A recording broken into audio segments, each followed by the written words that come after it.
Greetings, YouTubians, and welcome back to Wayne Sharp World, where, to my surprise and your delight, we get to take a look at the sixth knife of the year that has literally blown my mind. I didn't think I was going to get to share it with you guys this soon because I wasn't sure exactly when it was going to be available. This is a brand new model of an amazing knife from an extremely highly reputable maker located in South Africa, which may start to give it away. We are talking about Arno Bernard knives, and this is the Turaco. Now, before I go any further into this review, I do want to thank you guys tuning in today. If you like what you see, do me a huge favor, hit that subscribe button, follow along, and I will continue to bring you the content.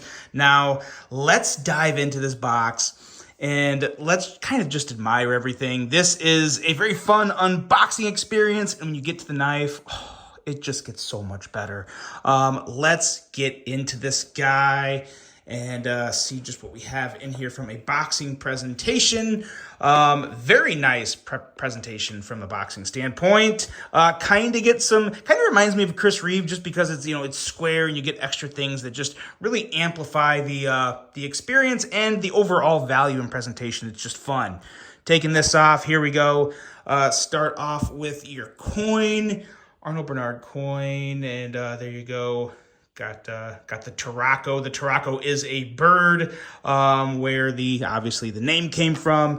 And then as we get down in here, it comes with a slip, which is interesting. Now, to be honest, I'm never going to use this slip, but smells like leather. Smells very good.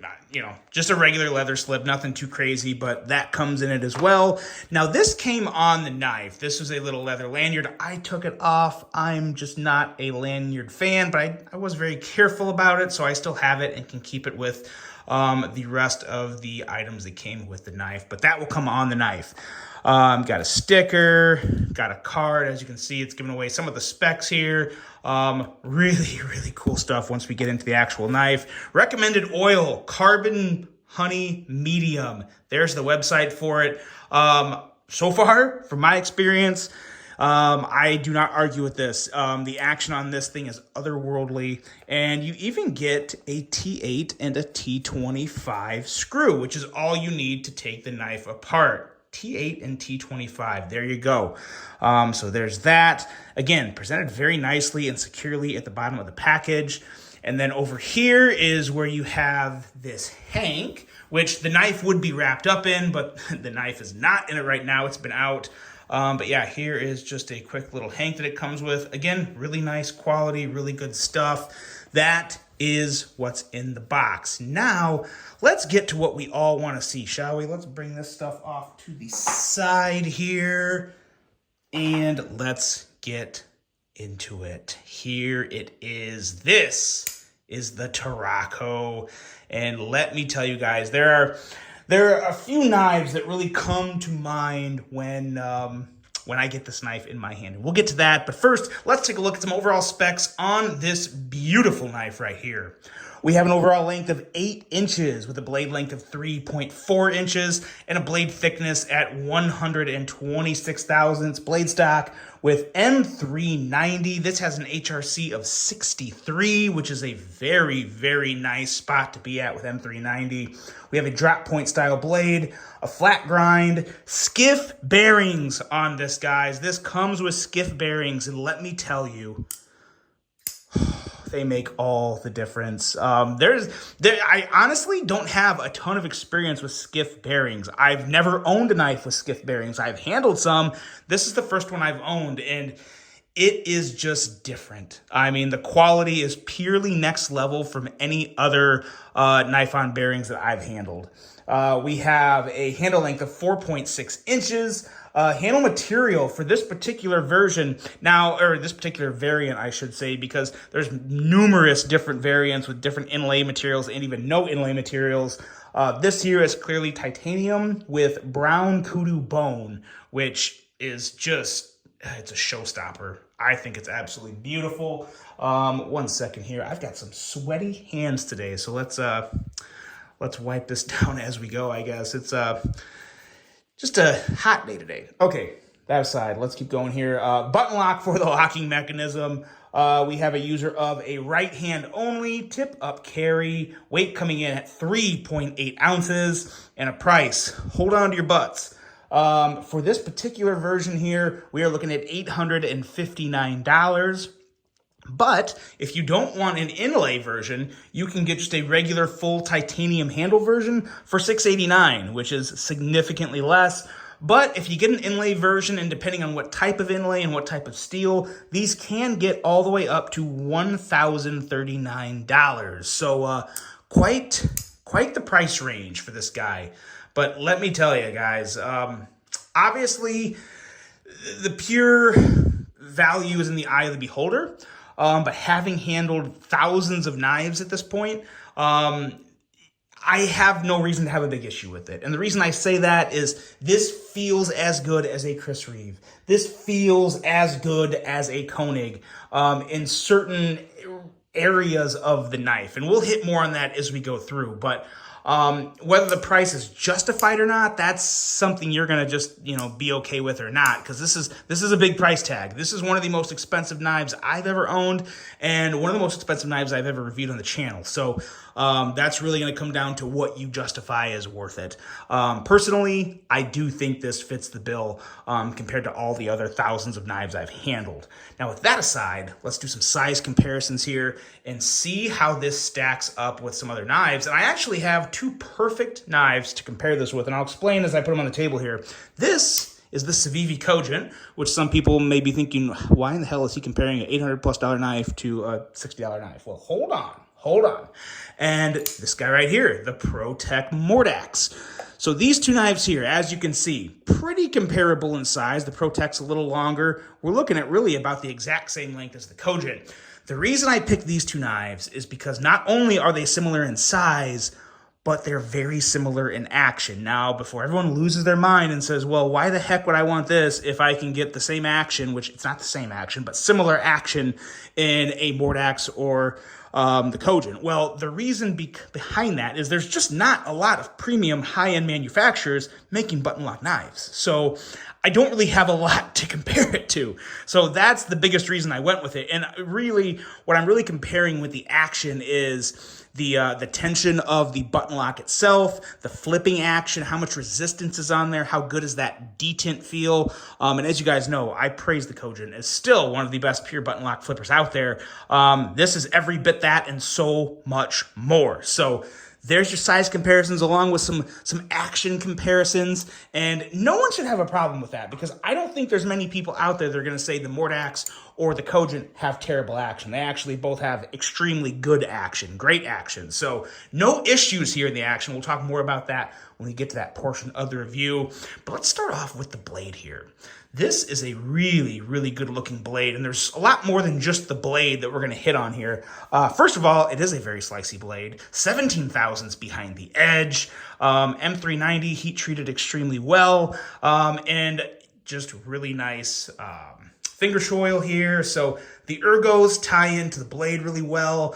But another thing I really like about this blade is this area right here. One, you have a nice milled pocket, which also works great when I can do it with middle finger deployment. And then you also have these up here, these thumb studs. Now, these, I don't know this for a fact, so I'm kind of making an educated guess here. I think these were custom machined at Arnold Bernard, because I have never seen thumb studs like these, ever. Not on anything I've handled or anything online. Completely new and unique to me. So I actually asked Arnold Bernard if they custom machine these in the house, and I haven't heard back from him yet. So I'll let you guys know when I hear that. But right now I am under the belief that these are unique custom thumb studs milled for this knife. So if that is the case, that's really cool because it gives it that extra unique element that you really need when you're talking about a knife this expensive. Every little bit helps justify that cost. And of course, the thumb studs, they work really, really well. So no issue there from an action standpoint, a detent standpoint, especially with a button lock knife. The detent is fantastic. Very smooth, not like a super crisp detent like you would get with, a ball, a detent ball in there, but perfect tension. A little on the smoother side. It's going to be a knife that can be easily deployed by anyone. You're not going to have any misflips with this. It's very, very satisfying, very smooth, and a very elegant knife to deploy. So really love what they did there from an action standpoint. And now let's talk about this handle, because the handle, this is where we get into the realm of a knife like this right here, like the Chris Reeve Sebenza. And the reason I say that is more so just the fact that we are talking about titanium with a quality inlay. Titanium feels great on both of these knives. I think the actual overall ergos actually do feel considerably better on the Tarraco, and that's because there is a finger choil and because there's not really this little portion here on the Tarraco that's on the Sebenza. Now again, I'm not bashing the Sebenza. The Sebenza is a lifelong knife for me. I love it. I'm just comparing the two from primarily a quality standpoint as well. From a quality standpoint, they're very, very similar. And just the overall quality of the inlay. It's a rather unique inlay shape too, the way it fits in here. I mean, it's not taking up the whole handle. It's not filling a big gap. They really put it in there with a unique design, and they complemented it with some very, very nice milling lines around there to give it what I think is a pretty unique visual aspect that you don't see on a lot of handles. I really do like that. They have your lanyard hole back here if that's something you are into. And on the other side, they have a very nice clip. And I will say this, clearly a much, much, much better clip than the Sebenza. That's the only real leg up it has on the Sebenza is a clip that is just, in my opinion, a million times better. Very nice tension in and out of the pocket, no problem. Ties into the handle very well. Just a really, really handsome clip on a very handsome and high-end knife. I also really do like this brown kudu bone. I wasn't sure about it. I had never seen it before. To be honest, I'd never even heard of it. So I wasn't sure what I was getting, but I thought brown, I like the color brown. It's vintage. It goes well with a lot of other things I carry and wear. So I thought, let's do it, and do not regret that. Love, love, love this brown kudu bone. But there are tons of options, from carbon fiber to different colors of this kudu bone to different types of woods. There is a ton of options. Of course, they're all going to be linked below because these are available right now at African Sporting Creations in Ohio. And to my understanding, they are the only company in the United States carrying these knives right now. That's to my understanding. And they are available. They're all available now. Very low volumes. I mean, they have like 5 to 10 of these. They have 1 to 2 of other types. So while there's a lot to choose from, there's not high quantities of each version. I mean, I think overall there's probably a couple hundred knives available. But again, lots of different flavors, lots of unique things going on with it. So a lot of options to choose from. As for the ergonomics in general, as I said, they're really good. I have no issues with the ergos whatsoever. Very pleased with that. I'm also just really pleased with the overall outline of the knife. I mean, this is just a good looking knife. Again, somewhat simple, not too crazy, not too out there, but when you combine the top tier machining with the brown kudu bone, with this perfect button lock action with skiff bearings, overall, it is an incredible presentation here. And this action, I'll just hit on it one more time.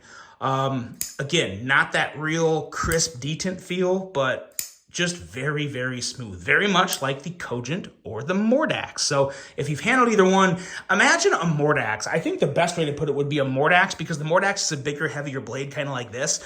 But just imagine the Mordax with a more dimmed down flipper tab, to where the Mordax right now, the production version, kind of has a little more of a Dumbo ear, a little bigger, prouder flipper tab. But the flipper tab on this is just right, with just the right amount of jimping. Very easy to deploy that guy. As much as I like the thumb studs in the blade pocket, because it does make it very easy. Take a look at that blade centering there, on point. Absolutely on point. It's very nice to deploy this with a middle finger or thumb, but man, oh man, that flipper is fantastic. It is very, very well tuned, and just overall, I don't think I could ask much more for this knife. I think it is a fantastic offering.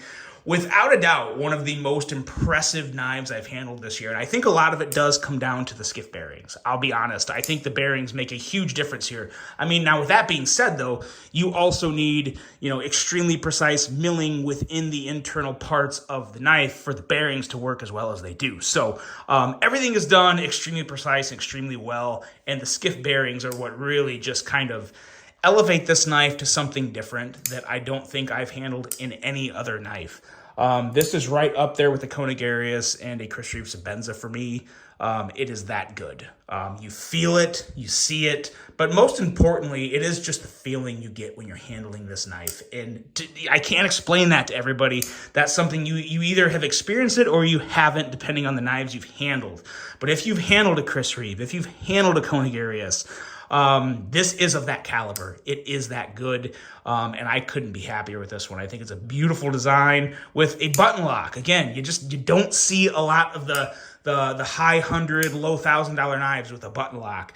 At least I don't see that very often. And to see it on this with the unique inlay, with just the amazing action, yeah, it's one worth checking out, guys. One worth checking out. Definitely mind-blowing good. That is the Arnold Bernard Turaco, available at African Sporting Creations in Ohio. Let me know what you guys think of that. I really hope you enjoyed this video. I am going to really enjoy carrying this knife around. Hope you guys have a great rest of your day, and until the next one, I'm out.